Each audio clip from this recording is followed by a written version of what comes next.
Mbola miarabanao ary tonga soa ato anatin'izao fampahalalam-baovao faharoa amin'ny fahitalavitry MATV izao. Manasanao anaraka ny antsipirian'ny vaovao antsika moa hatramin'ny farany isan'ny songadina ato anatin'izao fampahalalam-baovao izao ary aloha ny mikasika indrindra ny farany ny volavolan-dalàna laharana aotra 17 tsipika 17 sy 2 teny anivo ny CST volavolan-dalàna izay mikasika indrindra ny fananganana ny CES vaovao. Horesana ato anatin'izao fampahalalam-baovao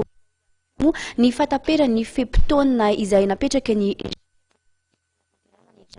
meny izy ireo ary ny mety sazy ho azy ny Madagasikara.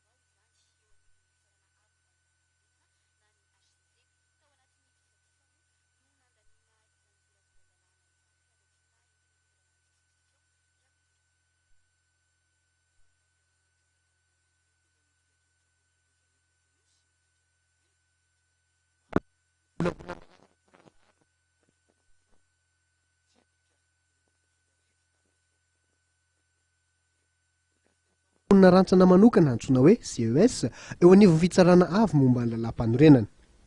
CST misy 770 nandany zany raha toa ka CST misy 9 kosa no nitsipaka ary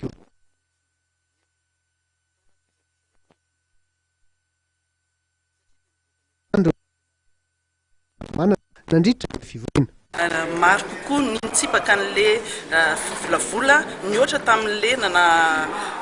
nanaiky ny volavolan-dalàna ka teo ny sinikorotana satria nisy ny soulevé zany hoe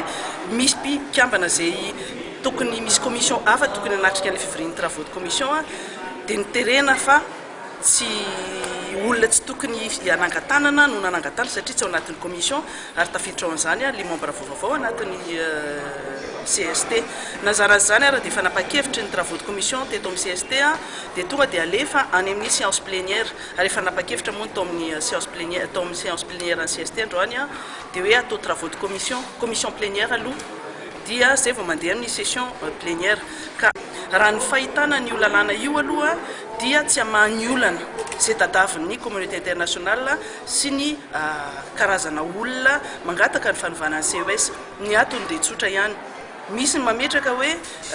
ny didim-pitsarana no tena olana fa tsy ny fanovana ny CES femy fanovana ny CES fotsiny. Zavatra misy nefa amin'izao fotoana izao dia hoe ovana fotsiny le olona ny CES ny mouvance Ravalomanana dia mahita hoe misy ny disposition inconstitutionnelle. Nampanatsona nandritry ny fivoriana ny ministry ny fifandraisana eo amin'ny androm-panjakana sy ny ministry ny atitany nanome ny heviny dia farany.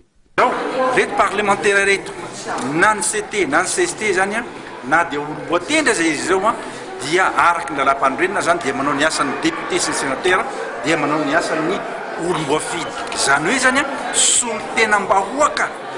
no nandany ity lalàna ity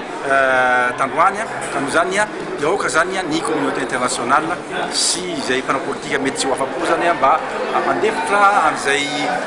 hampopony satria ny vahoaka no miteny zany amin'ny lalàna solom-bavany zany ka dia io ny lalàna tanterahana. Zavatra anasantsika zany zao dia ny famoahany selity aingana dia aingana amin'izay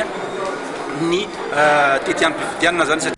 Feno kosa ny marimaritra iraisana nandritra ny fandaninana ilay volavolan-dalàna hoy kosa ny ministry ny fifandraisana amin'ireo androm-panjakana. Azon'ny gouvernement na ny conseil de ministre natao no naka fanapa-kevitra hoe atao ordonnance ny lalàna kanefa moa dia mazava ny lalakombana hoe sy maintsy hoentina amin'ny besiny maro ny lalàna ka tsara fantasika fa hoe navory aloha ny signataire ny fideoty anaraka somasara zany amin'izay atao hoe processus de consensualité izay ity lalàna ity satria ny gouvernement misy nilaza hoe aleo alefa any amin'ny parlement de transition izy mba tena olaliana olalàna ara-tokony izy. Ho an'Andriamatoa Rakoto Arsou Florent, ministry ny atany, dia mijanona izany ireo kandida misy 150. Ho an'Andriamatoa Manatsoa Victor kosa dia miankina amin'ny fananganana ny CES vaovao ny mikasika ireo kandida misy 150.